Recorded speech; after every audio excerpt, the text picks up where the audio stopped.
ที่สี่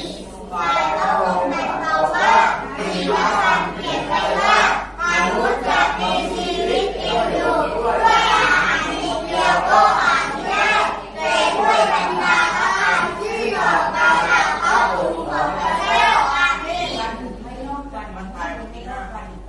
บุคคลผู้ใดมีใจบริสุทธิ์บุตรก็เป็นสุขเพราะเขาจะได้เห็นพระเจ้าอาเมน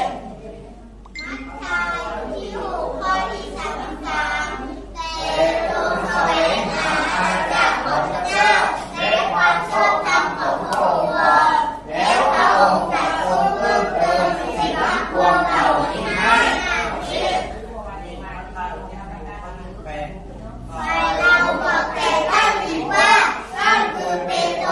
และบนศิลานี้เราจะก่อสร้างคริสตจักรของเราไว้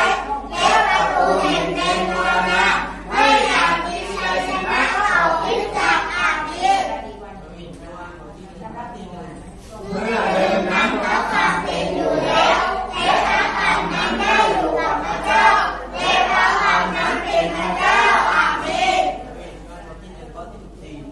พระคำนั้นได้กลายเป็นเนื้อหนังและได้กำลังมาอยู่ท่ามกลางเราบริบูรณ์ไปด้วยพระคุณและความเที่ยงแท้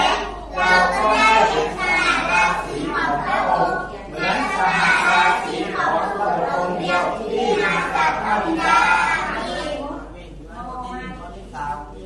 จะมีทั้งปวงเป็นมาโดยพระองค์และในบรรดาสิ่งทั้งปวงที่เป็นมานั้นไม่มีสักสิ่งเดียวที่ได้เป็นมาโดยพระองค์อาเมนในพระองค์มีชีวิตและชีวิตนั้นเป็นความสว่างต่อมนุษย์ทั้งปวงความสว่างนั้นก็ส่องเข้ามาในความมืดแต่ความมืดหาได้มีชัยต่อความสว่างนั้นไม่อาเมนด้วยว่าได้ทรงประทานกฎบัญญัตินั้นโดยโมเสสส่วนพระองค์และ